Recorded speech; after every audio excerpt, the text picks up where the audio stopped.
The Dauntless. Huh, that's anticlimactic, Jameson notes as he examines his communicator. They were just exiting the building after the huge fight and thankfully didn't have to deal with the logistics of somehow getting out that mechanized walker from an office building. To make it worse, Mixus's office wasn't at the top, but it was high up. People were going to have to employ shrinking technology to get it out. "What's wrong?"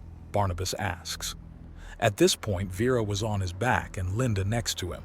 She was fussing over him on and off for a short while now that the excitement was over, as he had a touch of a limp, and when he had channeled the axiom, it had revealed that he was in pain. "Oh, you're about to find out.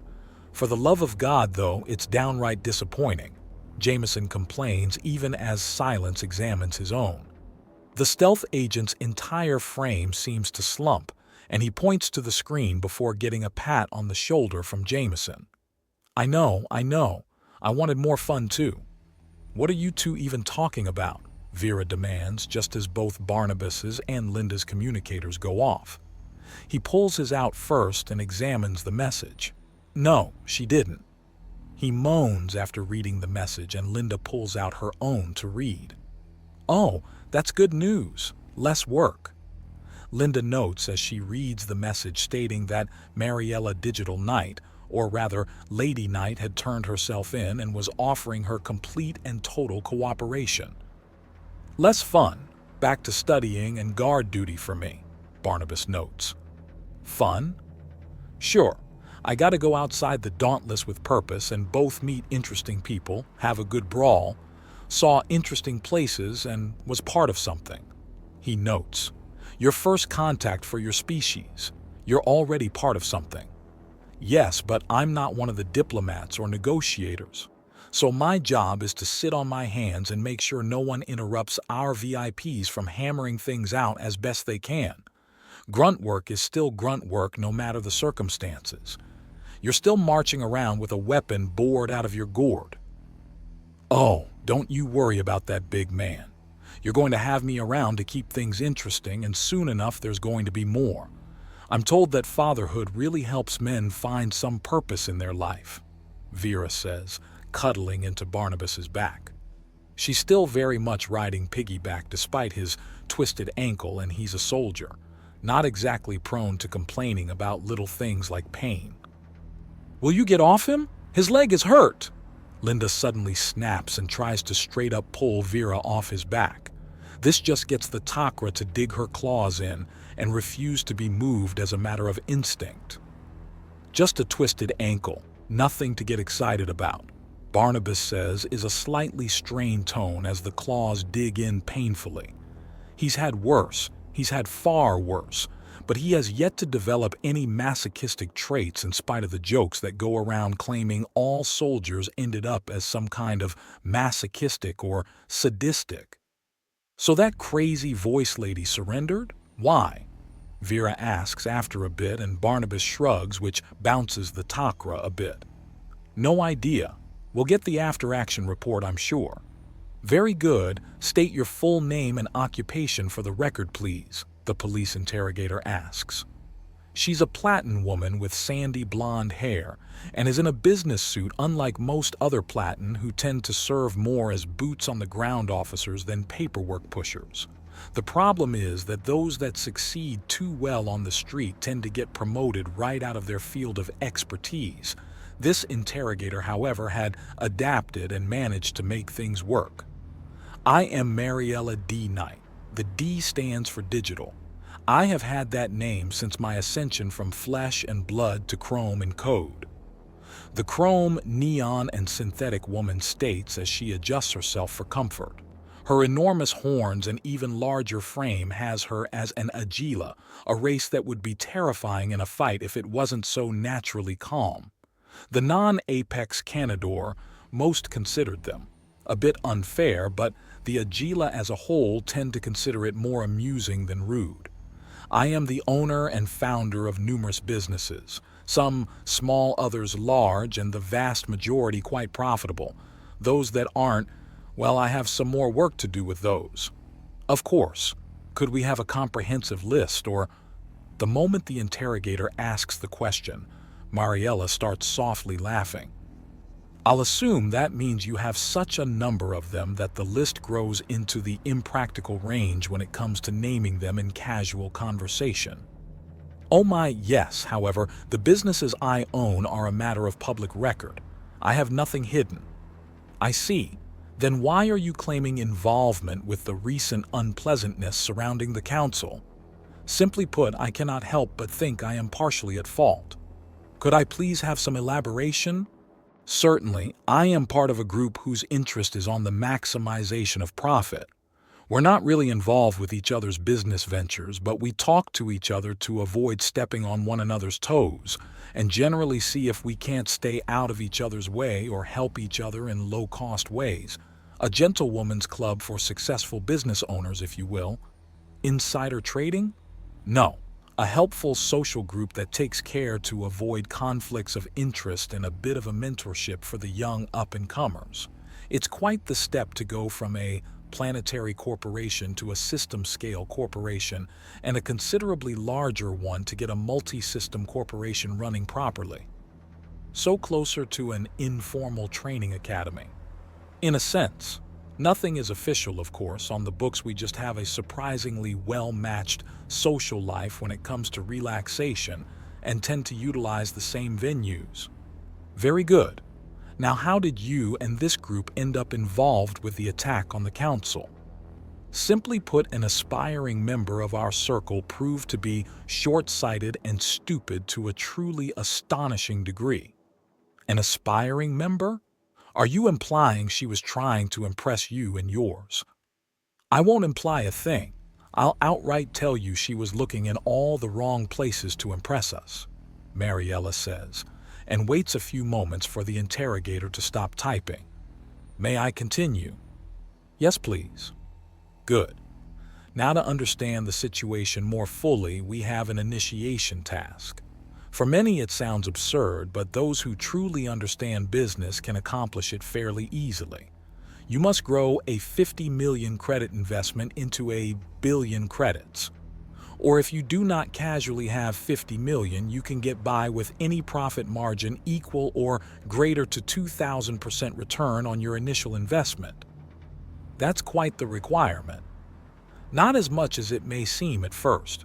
You will notice I mention nothing about a time limit, for there is none.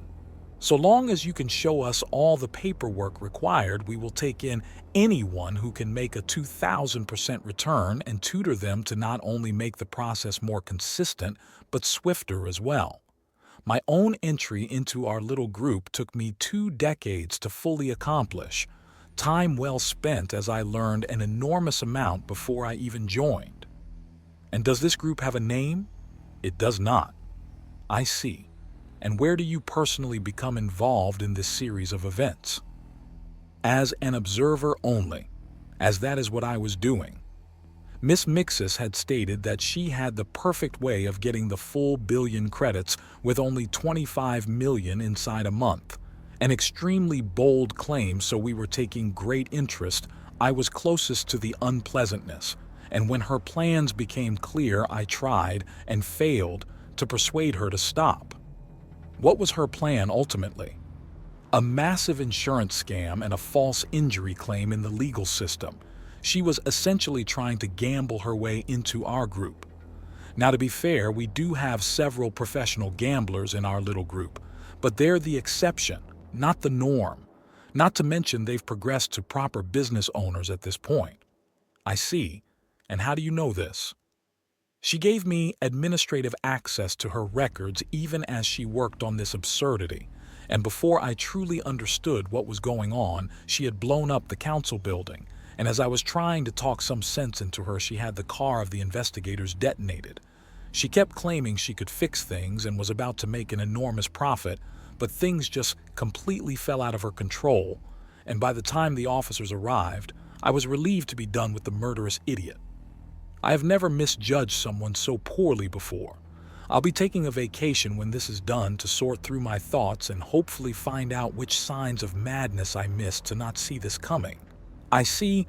Is there anything else you know about the situation?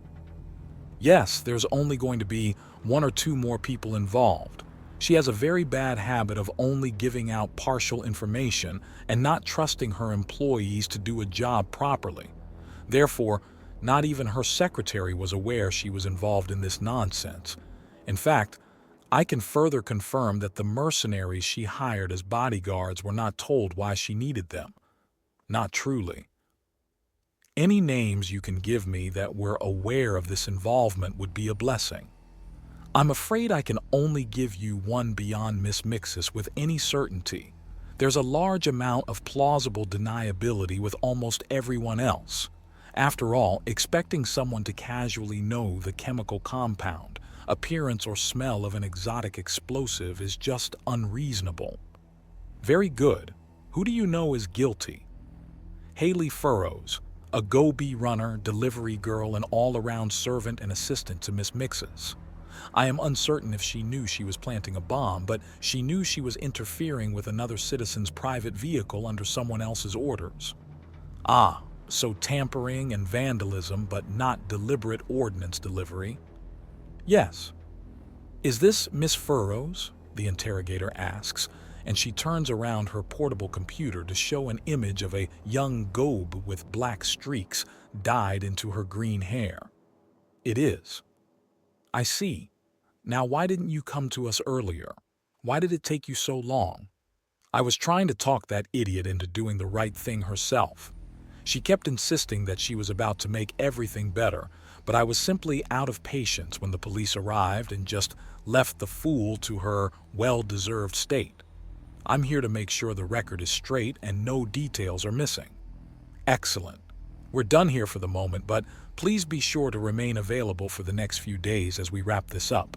We shouldn't need to, but thoroughness is important, the interrogator says, and Mariella stands up and nods. She's then escorted through the building in a friendly but hurried manner. There's always a lot to do on Centris for the police, and today is no exception, even if she did make it slightly easier.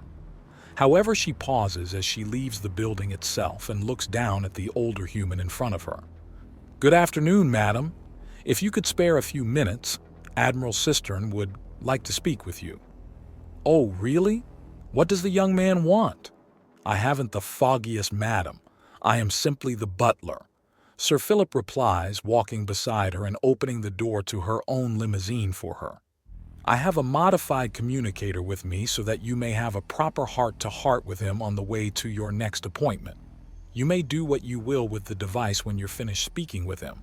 It's merely for this one conversation. Of course, please set it up. I anticipated you acquiescing this request and took the liberty of already placing it within the vehicle. Enjoy the conversation, madam, and good day, he says before closing the door. As he walks away, a small device and a small dip in the cushions of the rear of the limousine activates. A holographic projection of a handsome but seasoned human in a formal uniforms takes life next to her, and he nods before tipping his hat ever so slightly. Ma'am. Excuse me, Mariella says with her hand up before turning to the driver. Abby, home please. Also, when did that butler put the device in the vehicle? He only touched this thing when he opened the door for you, Abby protests. I see. How did your butler do such a thing, Admiral? Mariella asks, and there is a sigh from the hologram. I do not know.